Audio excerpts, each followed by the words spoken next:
반갑습니다. 우리 기범 형제 아까 옆에 허전해 보입니다. 어디 있죠? 기범 도망갔나요? 아, 네, 그렇군요. 네, 우리 예배팀 많이 지원 부탁드립니다. 네, 오늘 본문은 속사람을 튼튼하게라는 제목으로 에베소서 3장 13절에 19절인데 금요일 본문이에요. 근데 금요일은 다 하셔서 아시겠지만 14절부터 22절 본문인데 앞에를 목요일 거를 좀 가져오고 그리고 이제 뒤에 거를 조금 이렇게 잘랐습니다. 그래서 13절에서 19절 말씀입니다. 그 이유가 있어요. 그래서 그 이유에 대해서 여러분들이 차차 알 수 있게 말씀을 드리도록 하겠습니다. 제가 지난주에 혹시 못 나오신 분들을 위해서 또 한번 다시 공지를 드리면, 네, 오늘 또 이렇게 예배 자리에 나오신 여러분들을 환영하고 축복하는데, 여러분 저는 범죄자입니다. 그렇죠? 네, 저도 범죄자. 저는 절도범이에요, 여러분. 그래서 저의 한 주간 내내 이게 좀 너무 힘든 이슈라서 이게 끊이지 않았습니다. 그래서 뭐 이렇게 알아달라, 뭐 이렇게 좀 불쌍히 여겨달라 이런 거예요. 네, 알아주세요. 좀 불쌍하잖아요, 그렇죠? 네, 그래서 이제 저의 이 두 가지가 서로 충돌을 했습니다. 이제 하나는 너무 힘든 거예요. 이게 지금 이거를 어떻게 제가 변호사님 5명과 함께 전화 통화를 하면서 법률 상담을 했습니다. 바쁜데 법률 상담을 전화로 하려고 하니까 힘든 거예요. 그래서 법률에 대해서 매우 빠삭한 지식을 알게 됐습니다. 마음이 너무 힘드니까 어떻게든 이 문제를 해결해 보려고 하는 거죠. 이거 모르는 분을 위해서 말씀을 드리면, 제가 장례식장에 갔다가 핸드폰을 누가 누가 놓고 갔길래 이렇게 핸드폰을 찾아주려고 하다가 그 안에 있는 돈이 10만 원이 있었나 봐요. 모르겠는데. 근데 이제 그 돈이 없어졌다고 이제 나중에 경찰에서 저를 통해 CCTV로 추적을 해서 저의 번호를 알아내서 제가 이제 지금 절도범에 몰리게 된 그런 상황입니다. 그래서 이제 억울하잖아요, 그렇죠? 이런 상황입니다. 그 억울함과 고난과 힘든 마음과, 그리고 어찌됐든 저는 그러한 힘든 마음을 안고서라도 저는 설교를 해야 되는 사람인 거예요. 그러니까 제가 설교 준비를 해야 되잖아요, 그렇죠? 그러니까 이 설교 준비와 제가 가지고 있는 이 힘든 마음이 계속 충돌을 해서 설교 준비가 잘 안 되고 있는 이런 상황 가운데에서 어떻게든 저는 억지로라도 있는 은혜 없는 애들을 다 쥐어 짜가지고 여러분들에게 말씀을 전해야 하는 그런 이제 상황인 거죠. 실존과 상황 가운데서 계속 충돌을 하고 있는 그런 한 주를 저는 보냈습니다. 제가 지난주에도 말씀을 드렸지만 여러분에게도 그러한 동일한 은혜가 있었으면 좋겠는데, 어찌됐든 저를 위로했던 것은 하나님의 말씀이었습니다. 그래서 저는 어찌됐든 하나님의 말씀으로 위로를 받고 여러분들에게 또 하나님의 말씀을 전하는 이 자리에 서 있게 되는 것 같습니다.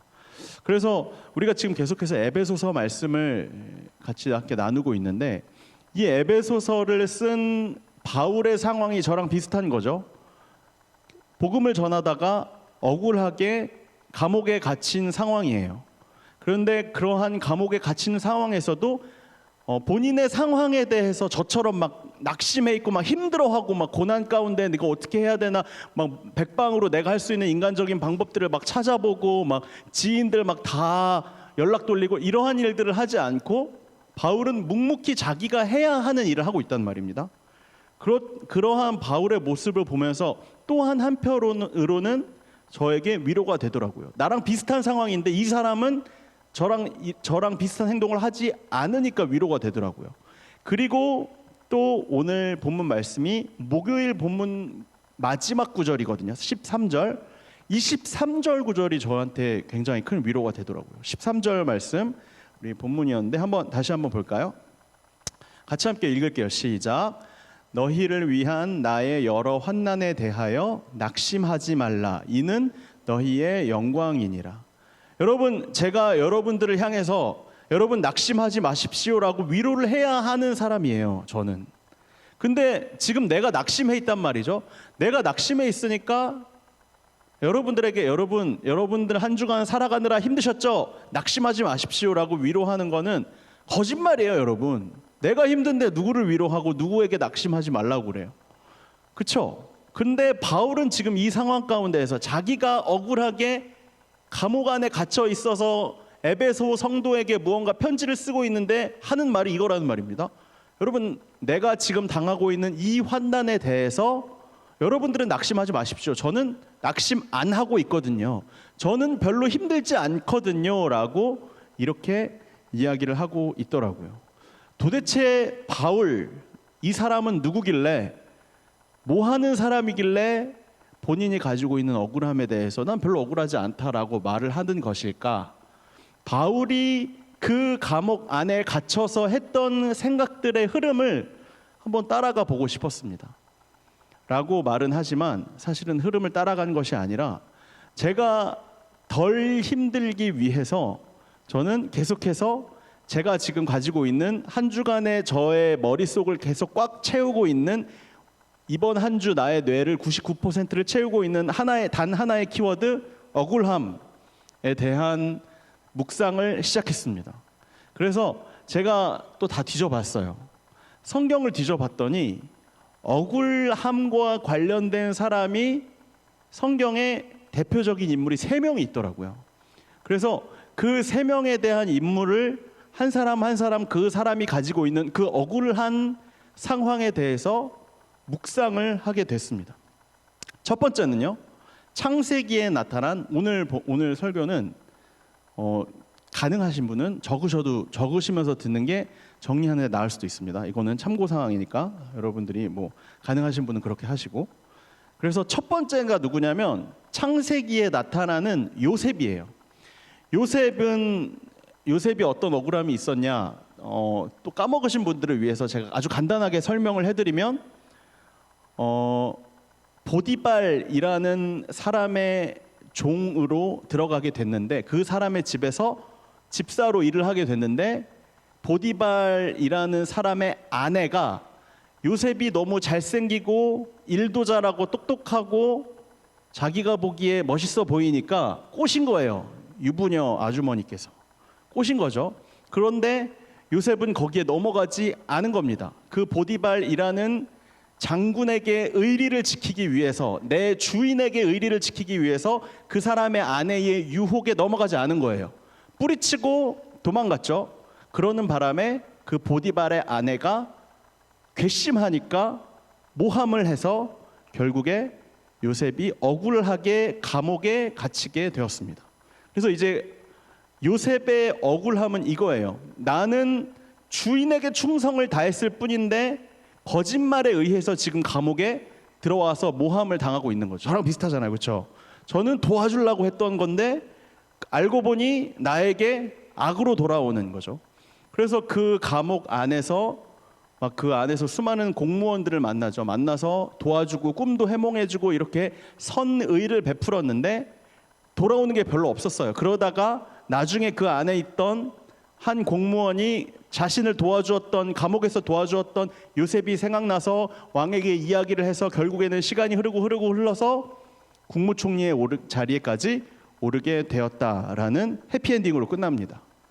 여러분, 이 요셉은 창세기잖아요. 창세기, 출애굽기, 레위기, 민수기, 신명기의 특징이 뭐냐면 우리가 잘 아는 그 신상필벌, 선을 행하면, 착한 일을 하면 복을 받는답니다.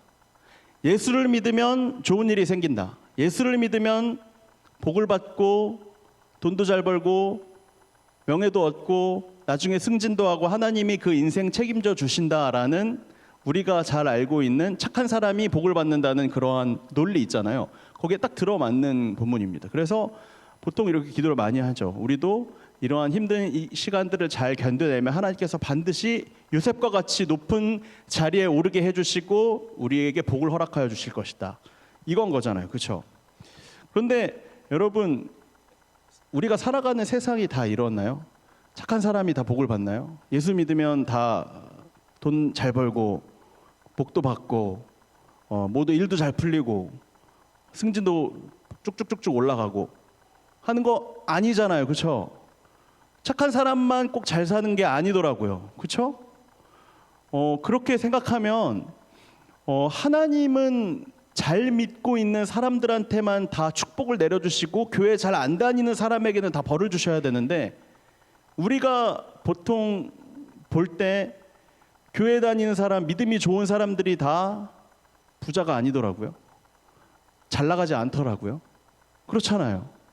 그리고 오히려 여러분, 예를 들어 우리가 알고 있는 세월호라든지 아니면 대지진이라든지 대홍수라든지 이런 재난 가운데 있는 사건을 보면 목사님들이나 교회 열심히 잘 다니던 권사님들이 꼭 껴 있습니다. 자녀들이 껴 있어요. 그럼 안 되는 거 아니에요? 교회를 잘 다녔고 신앙생활을 열심히 했으면 하나님이 축복을 주셔야지 왜 고난이 그 사람에게 나타나느냐? 그럼 이건 어떻게 해석해야겠느냐라는 거네요. 특히 그때 세월호 사건 때 요 얘기가 많이 나왔는데 어떻게 보면 그 수학여행에 갔던 그 친구들은 아무런 죄가 없잖아요, 그렇죠? 그런데 거기에서 희생을 당한 거예요. 그러면 하나님은 그렇게 무고한 희생을 당한 아이들 앞에서 하나님은 뭘 하고 계셨는가에 대한 질문이 굉장히 많이 나왔습니다. 하나님은 그 자리에 뭘 하고 계셨는가? 하나님께서 이와 같은 비참한 일들이 일어나는 가운데서 하나님은 왜 뒷짐만 지고 계시느냐? 왜 우리에게 이러한 고난을 주시고 아무런 응답을 해주시지 않느냐? 우리의 기도는 다 하늘에 날아가 버리는 거냐? 이런 얘기들이 굉장히 많았습니다. 어떻게 해석을 해야 될까요? 어떻게 대답해 주시겠어요? 교회 안 다니는 애들이 제일 많이 물어보는 질문이잖아요. 그렇죠? 그러한 재난은 어떻게 이해해야 하냐고. 왜 교회 다니는 사람은 왜 그런 일 겪으면 안 되는 거 아니냐? 이런 질문들 많이 있죠. 그래서 여러분, 억울함의 대명사 두 번째가 누구냐면 욥기, 구약 성경의 욥기에 나타난 욥이라는 사람입니다. 이 욥이라는 사람은 그나마 지금 제가 했던 이와 같은 질문들에 대해서 조금 답을 내려줄 수 있어요. 욥이 어떻게 억울함을 갖게 되었는지에 대해서 또 잘 까먹으셨던 분들을 위해서 제가 다시 설명을 해드리면 욥기 1장에 나옵니다. 한번 읽어보세요. 나중에 하나님이랑 사탄이랑 내기를 합니다. 사탄이 자기가 봤는데 욥이라는 사람이 믿음도 좋고 성실하고 돈도 많고 가족들도 전부 화목하고 뭐 하나 빠진 게 없는 엄친아인 거예요. 모든 사람들이 그 사람을 부러워해요. 믿음조차 좋으니까. 교회도 잘 다녀. 하나님을 향한 믿음도 신실해. 교회 봉사도 열심히 하는데 하는 일마다 다 잘 돼. 하는 것마다 다 부자가 돼. 그러니까 사람들이 부러워하는 거죠. 사탄도 부러워한 거예요. 그래서 하나님한테 거래를 제안합니다. 하나님, 만약 저 욥이라는 사람이 지금 굉장히 행복하고 잘 살잖아요. 잘 나가잖아요. 얘한테 만약에 고난이 찾아오면 하나님을 버릴까요? 안 버릴까요? 라고 하나님의 심기를 건든 겁니다. 그래, 하나님께서 자신이 있으셨던 거예요. 나는 얘만큼은, 욥만큼은 절대 나를 버리지 않을 사람이라는 걸 알고 있어. 바로 그 자리에서 제안을 수락합니다. 너가 하고 싶은 대로 해봐. 얘는 절대 나 안 떠난다니까. 어떠한 고난이 찾아와도 나를 안 떠날 거야. 그래서 사탄의 방해가 시작됩니다. 전염병이 생기게 해서 건강을 뺏어가고요. 막 재난이 일어나서 가지고 있던 재산들 다 막 가축들 같은 거 다 죽고 가족들, 자식들 다 죽습니다. 몰살당해요. 건강하지도 않아서 건강을 치료할 수도 조차 없는 아주 비참한 상황까지 내몰리게 된 겁니다. 그때 이 욥이라는 사람이 하나님에게 했던 고백이 뭐냐면 주님은 아시네라고 찬양하세요. 주님은 아시네라는 찬양에 이런 가사가 나와요. 주님은 주시며 주님은 찾으시네 내 맘에 하는 말 주 사랑합니다. 이 가사가 나오는데 이 고백이 다 뺏기고 빈털터리에다가 몸은 완전히 엉망진창이 되어 있는 그 상황 가운데서 욥이 했던 고백입니다. 결론이 뭐예요? 욥은 정말 하나님께서 그 사탄에게 장담했던 대로 절대 하나님을 버리지 않고 떠나지 않았다는 게 팩트죠. 그래서 결국에는 하나님께서 사탄의 그 모든 장난질이 끝나고 난 다음에 욥이라는 사람의 모든 재산과 가족과 건강과 모든 것들을 다 원상복귀 회복시켜 주셨을 뿐만 아니라 마지막에 보면요, 몇 배, 몇십 배로 더 이상으로 채워주셨다라고 나옵니다. 자, 여기에서 보시면 이 사람이 어떻게 억울함과, 욥이라는 사람이 억울함과 고난을 어떻게 겪게 되었는가는, 이 사람은 잘못한 게 없어요. 이 사람은 의인 중에 의인입니다. 믿음이 좋은 사람 중에 제일 좋은 사람이에요. 믿음이 좋은데 하나님이 테스트하기 위해서 이 사람에게 고난이 있는 거죠. 그러면 여기는 뭐예요? 착한 사람이 잘 되는 거에 대한 원칙이 깨져버리는 거잖아요. 그렇죠? 그런데 여기에도 변함없이 이루어지는 결과가 뭐냐면, 그럼에도 불구하고 하나님께서는 그러한 고난과 억울함을 나중에는 전부 다 채워주시고 해결해주시고 그 이상으로 갚아주신다. 생전에, 내가 살아있는 동안에 그 모든 것들을 다 회복시켜 주시고 그 이상의 축복을 허락해 주신다라는 결론이 나옵니다. 그러니까 여러분, 여기서 그러면 조금은 해석이 될 수 있어요. 세월호라든지 우리가 이해되지 않는 고난이나 억울함에 대한 것들이 조금 해석이 되죠. 하나님이 그 사람의 믿음을 테스트하는 것이다. 그러니까 다시 말하면, 우리가 시간이 흐르고 내가 고난을 당하고 억울한 일을 당하고 힘든 일을 겪으면 하나님 떠나는 사람 많아요. 대다수입니다, 사실은. 그런데 그럼에도 불구하고 끝까지 이유를 이해할 수 없을 정도로 하나님을 향한 믿음을 끝까지 붙잡는 사람들이 있거든요. 그 사람은 제가 생각할 때 하나님이 분명 선택하고 구원하기로 예정하여 선택하신 사람임이 틀림이 없습니다. 그런 거죠. 그러니까 여기에 있는 사람 중에 욥 정도로 커다란 고난과 억울함을 당한다면 우리 중에 얼마나 남아있을까 한번 생각을 해볼 수가 있죠. 그렇죠? 그건 알 수 없는 일이에요. 그 사람이 누가 찝혀졌을지, 사탄이 막 이렇게 사탄에 의해서 그렇게 질투를 받아야 되잖아요. 먼저 사탄이 질투를 하고 저 사람 믿음 좋은데 한번 건드려 볼까, 그래서 막 그런 일이 있을 수 있는 거잖아요. 그렇죠? 그런 일이 일어날지 안 일어나게 될지는 알지 못하죠. 결론은 모른다입니다. 그렇죠? 그런데 이제 제가 이제 2명 이야기했어요. 억울한 사람 2명. 억울한 사람, 여기서 지금 제일 억울한 사람 지요한 빼고 나머지 2명, 지금 2명 얘기해, 성경에 2명 얘기한 거죠. 그렇죠? 근데 이제 제가 말할 분이 나머지 한 분이 문제예요. 이분의 억울함을 우리가 이해를 할 수가 없습니다. 이거는 뭐 어떻게 해석을 해야 될지 모르는 미스테리한 억울함입니다. 세 번째 누구냐? 예수님입니다. 예수님의 억울함이 제일 이해 안 돼요. 자, 보세요.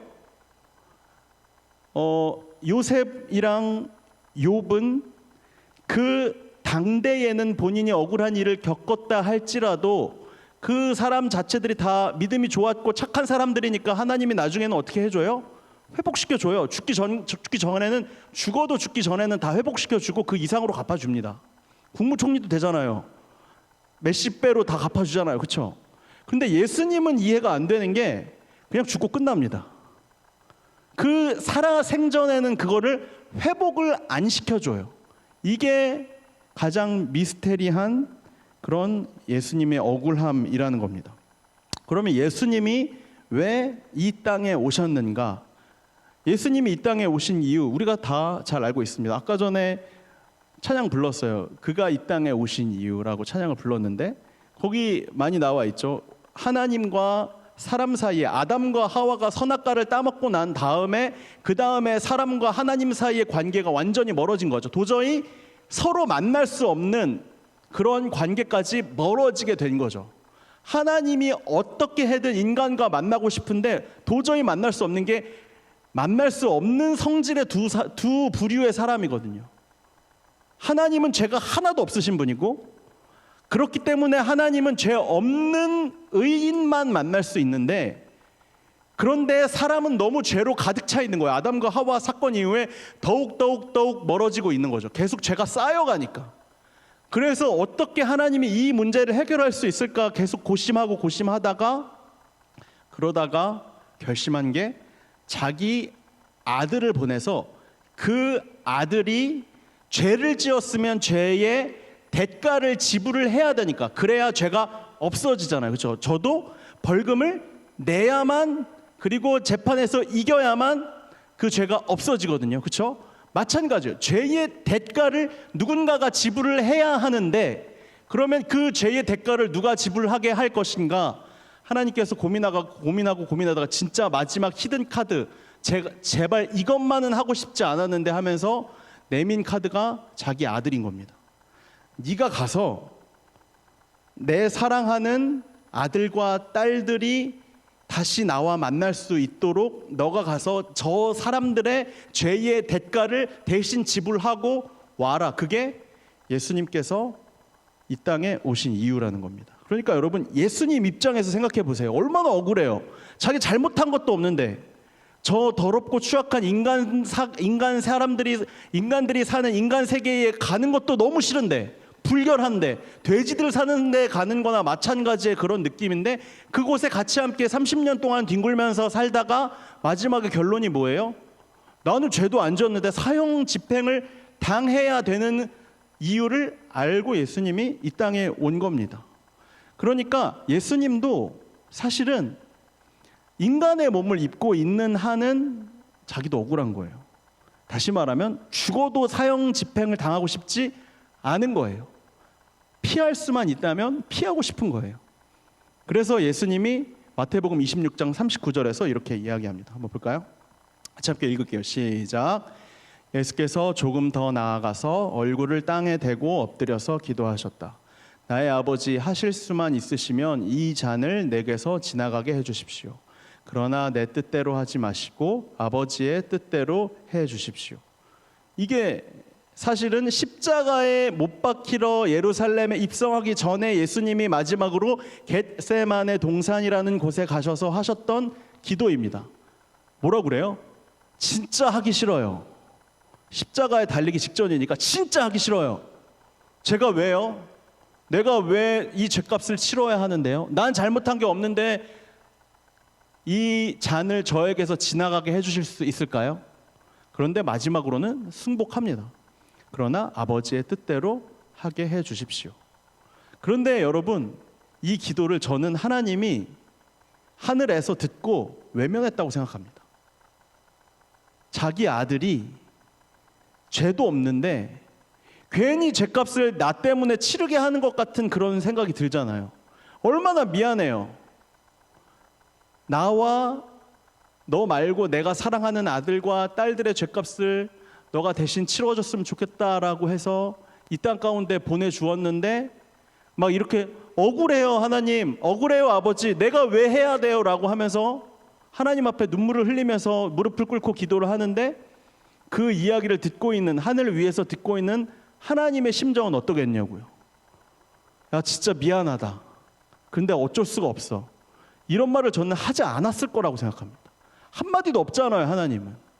하나님은 그 가운데서 듣고 아마 마음이 찢어져서 아마 울고 있지 않았을까. 이 기도를 들으면서 저는 하나님의 마음이 그러했을 것이라고 그렇게 생각합니다.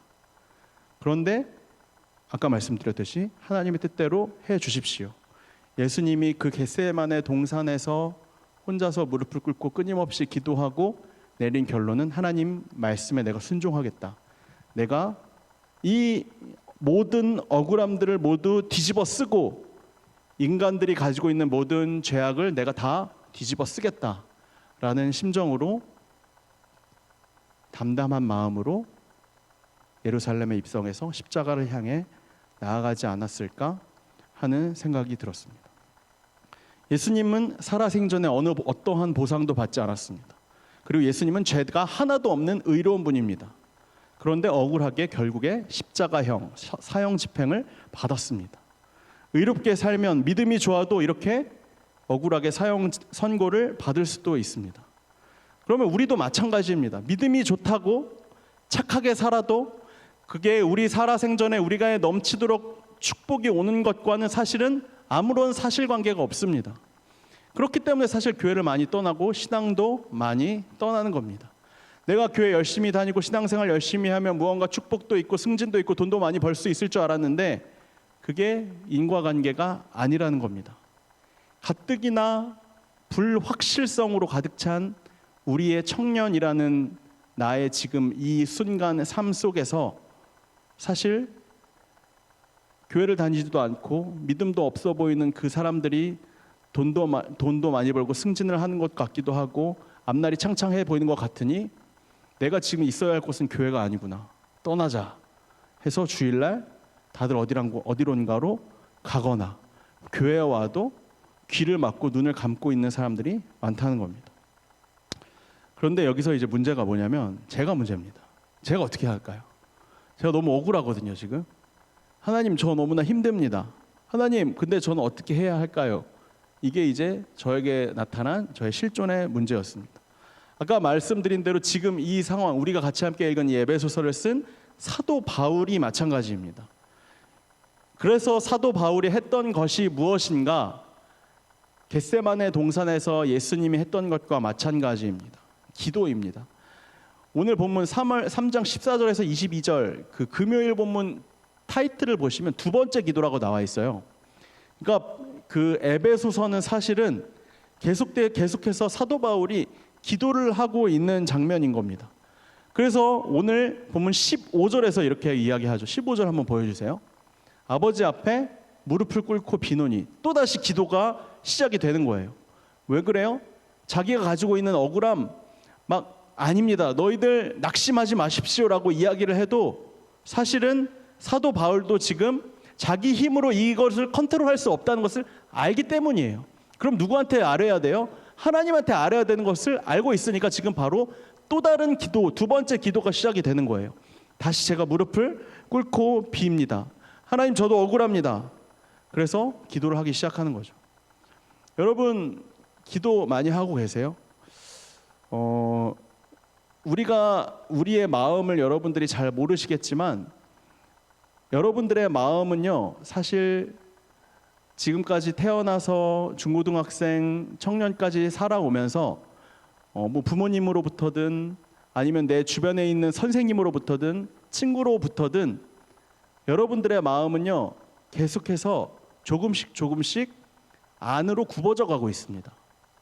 굽혀져 가고 그랬다가 잠깐 하나님 봤을 때 잠깐 폈다가 다시 구부러지고 한 주 동안 살면서 구부러지다가 잠깐 교회 와서 하나님 믿음의 결단을 하겠습니다. 잠깐 펴졌다가 굽어지고 폈다가 이와 같은 일들이 반복되면서 여러분들의 마음이 쭈글쭈글해지고 있다라고 제가 존경하는 김기성 목사님이라는 분이 말씀하셨습니다.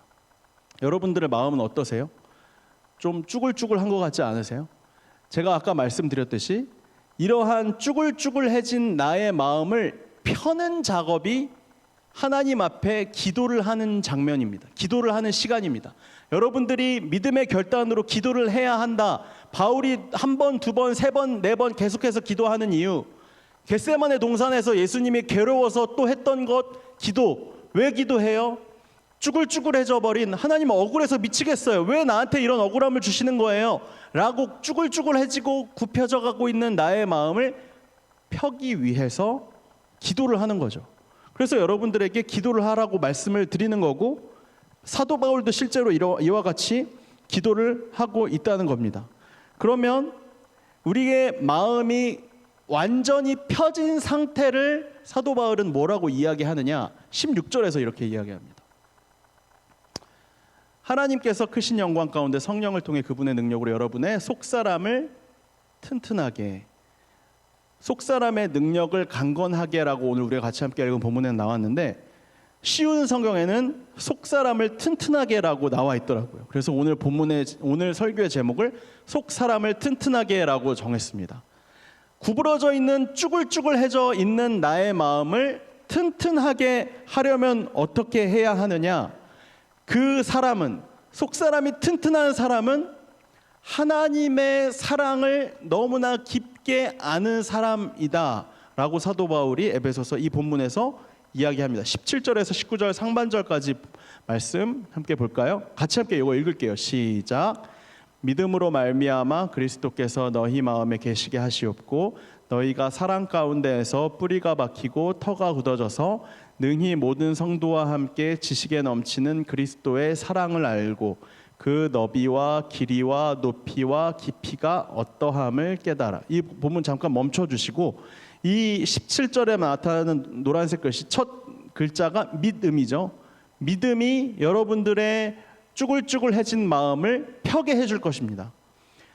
그 믿음의 사람들, 펴진 사람들은 어떤 사람들이냐? 여러분들의 속사람이 튼튼한 사람들인데, 그 사람들은 사랑 가운데서, 하나님의 사랑 가운데에서 뿌리가 박히고 터가 굳어져서 지식에 넘치는, 우리의 인간이 생각할 수 있는 지식의 그 한계를 넘어서는 그리스도의 사랑을 알고, 그게 어떻게 아는 거냐? 얼마나 아는 거냐? 19절에서 이야기하는 거죠. 너비와 길이와 높이와 깊이가 어떠한지를 깨달아. 이거는 우리가 상상할 수 있는 범위를 넘어서는 하나님의 사랑을 아는 사람이라는 거예요.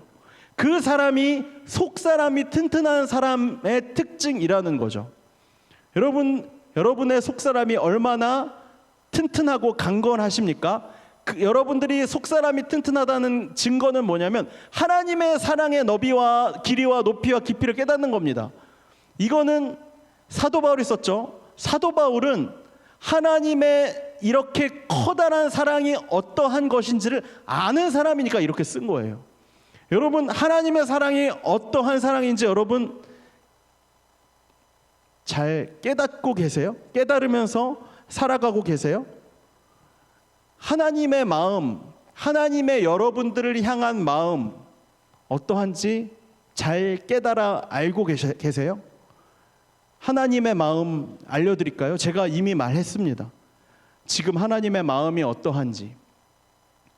하나님은 여러분들을 바라보면서 너희들 때문에 내 아들이 지금 십자가 위에서 억울하게 죽어가는 모습을 바라보아야 하는 그러한 마음 가운데에 놓여 계십니다. 하나님의 아들 예수님은 자기가 너무 억울해서 아버지 이거 지나가게 해주실 수 없는 겁니까? 항의까지 합니다. 그런데 하나님은 그 아들의 울부짖음을, 항의를 한 귀로 듣고 고개를 돌리고 듣지 못한 것으로 계속해서 자기 암시를 하고 계십니다. 왜 그렇습니까? 내가 사랑하는 아들, 내가 사랑하는 딸들이 지금 나와 만나지 못하고 있는 현재 너무나 슬프고 힘들고 어려운 상황에 놓여져 있기 때문입니다.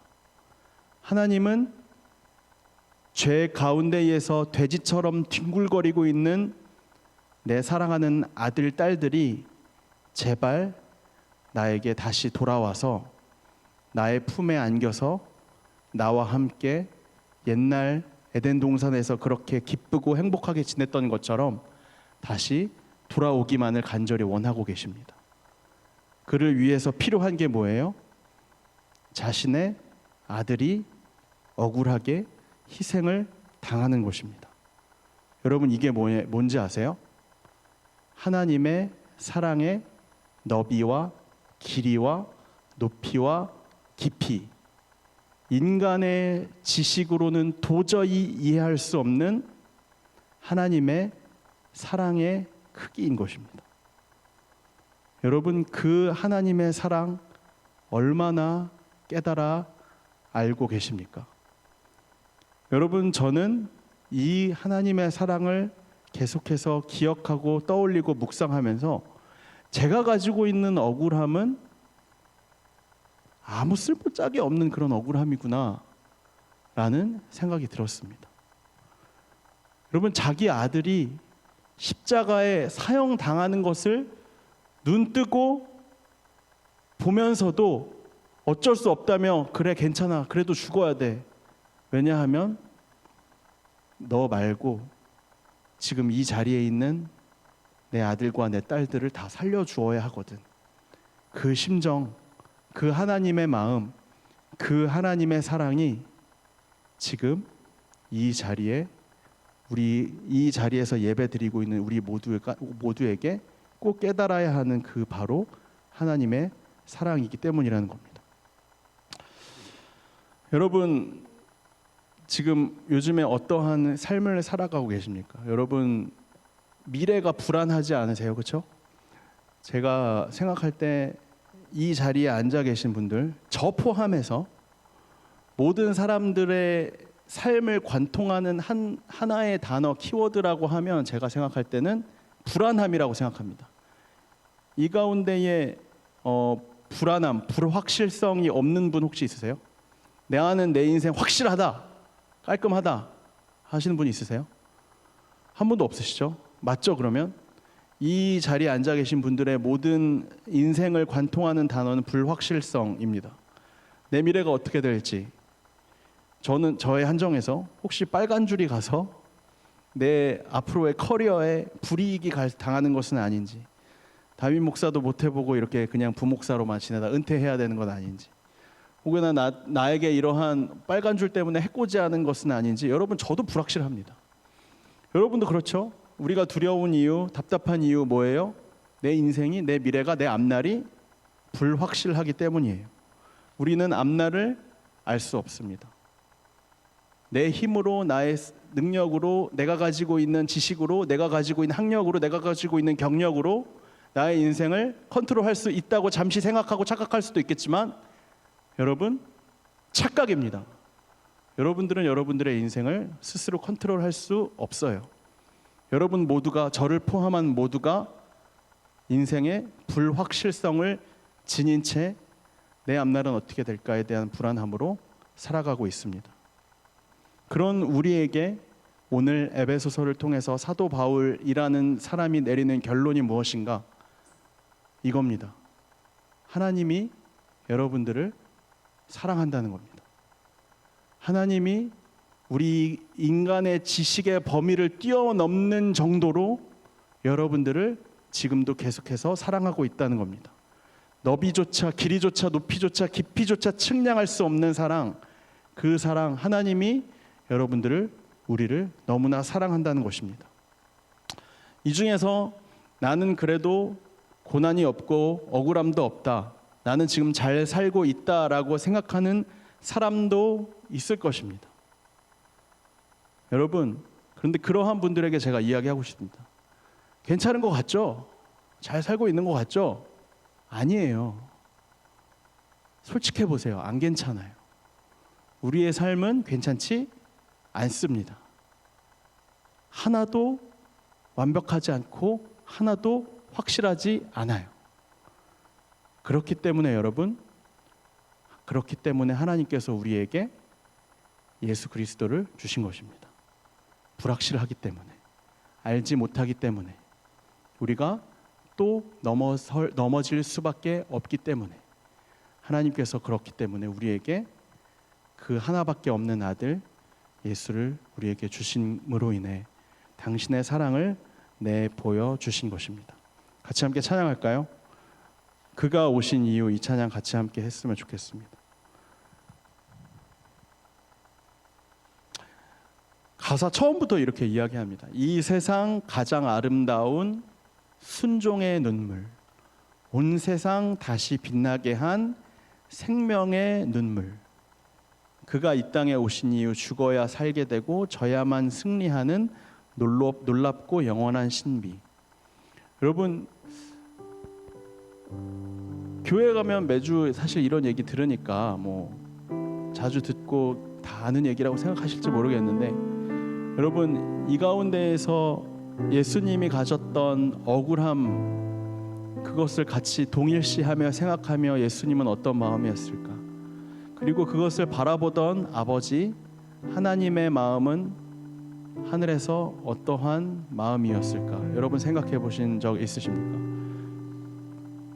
여러분, 오늘 이 시간에 이 찬양하며 기도할 때는 내가 가지고 있는 고난과 내가 가지고 있는 불확실성과 내가 가지고 있는 왜 나는 내 인생은 왜 이런 거야, 억울함에 대해서 묵상하지 마시고 여러분들을 위해서 억울함을 감내하고 감수해야만 했던 하나님 아버지의 마음을 묵상하면서 예수님의 마음을 묵상하면서 이 찬양 같이 함께 부르고 기도했으면 좋겠습니다. 이 찬양 같이 함께 부르도록 하겠습니다.